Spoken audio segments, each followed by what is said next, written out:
안녕하세요. 세상소리입니다. 우리는 다양한 분야에서 벌어지고 있는 중요한 사건과 이슈들을 전해드립니다. 국내외의 다양한 관점을 통해 독립적이고 객관적인 정보를 제공하고 현대 사회의 다양한 문제를 이해하는 데 도움이 되는 콘텐츠를 전달할 것입니다.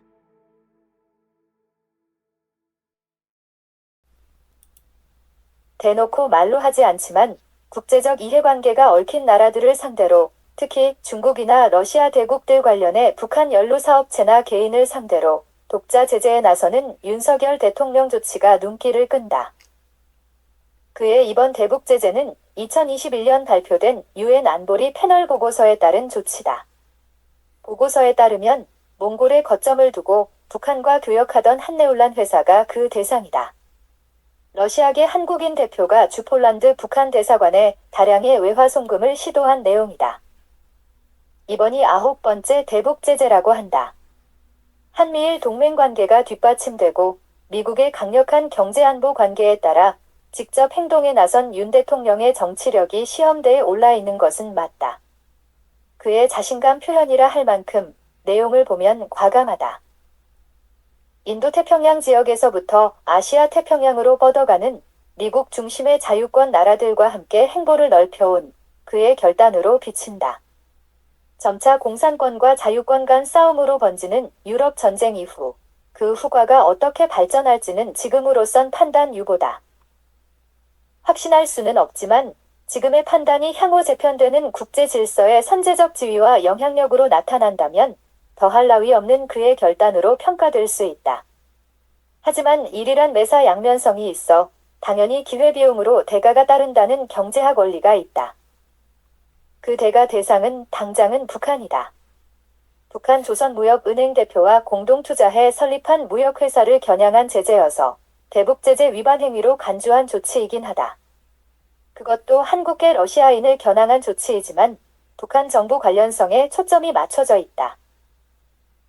한국 국적자였지만 러시아로 귀화한 최천곤, 서명 북한 조선무역은행 블라디보스톡 대표 등 개인 2명이라는 28일 정부 발표였다.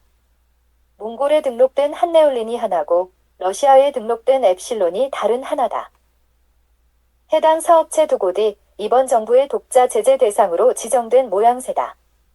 러시아 국적으로 귀화한 최천곤 경우 대북 합작 투자 형태로 불법 금융활동을 해온 일이 포착되었다. 모두 유엔 안보리 대북 제재 위반 행위로 간주되었다. 특히 그와 함께 활동한 제재 대상은 러시아 블라디보스톡 소재 북한 조선무역은행 대표이다. 둘은 무역회사 엡실론을 공동투자 형식으로 설립해 활동하고 있다는 정부 측 얘기다. 제재 근거는 북한 단체 및 개인과의 합작 사업 또는 협력체 설립 운영을 금지한 안보리 결의 위반 사안이다. 몽골에 설립한 한네울란 회사 경우 대북 교역액이 최소 100억 원 이상으로 알려졌다. 이 중 일부를 최천곤이 수수료 명목으로 가져간 내용이다. 그가 북한과 교역한 중개 품목은 주로 콩기름, 밀가루 등 생필품으로 전해졌다. 교역 중개 정도가 아니어서 문제다. 그가 북한 측 은행 계좌를 개설 제공해 사실상 북한 대외 무역에 깊이 관여한 인사로 판단된다. 중심인물인 최천곤은 1957년생으로 국내에서 금융 관련 범죄 혐의로 수사받던 중 해외 도피해 지금은 러시아 국적자로 알려지고 있다. 그는 현재 블라디보스톡에 체류하며 대북 교역은 물론 다른 활동도 하고 있다는 현지 교민들의 전언이다. 한국계 개인을 독자 제재 대상으로 지정했다는 정부 발표이지만 그의 사업 활동이 러시아, 몽골 등에 걸쳐 북한과의 관계가 얽혀 있는 만큼 내용으로 보아선 단순하지 않다.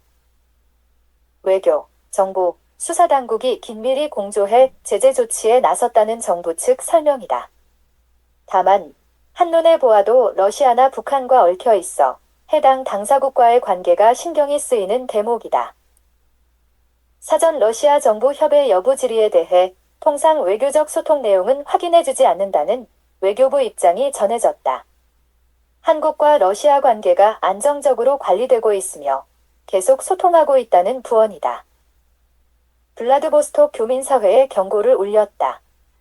최천곤과 혹여라도 거래할 시 함께 처벌될 수 있다는 외교부 당국자 얘기다. 우리 당국 사전 허가 없이 안보리 제재 대상 기관이나 개인과 외환 혹은 금융거래가 금지되어서다. 중국 사업체 등과 거래하는 북한 경제 주체 대상이나 개인에 대한 안보리 제재는 이미 알려져 있다. 이에 따른 윤 정부 독자 제재도 잇따라 나왔었다. 실효성에 의문이 많지만 상징적으로 정부가 제재 조치에 나선 의미가 크다는 평가다. 이번 러시아 관련 제재 조치 또한 그 연장선에서 살펴봐야 할 문제이긴 하다. 하지만 관련 대상국들이 북중에서 북중러로 확대되는 양상이라 개인이라고 하더라도 한미일 동맹 구도와 무관해 보이진 않다.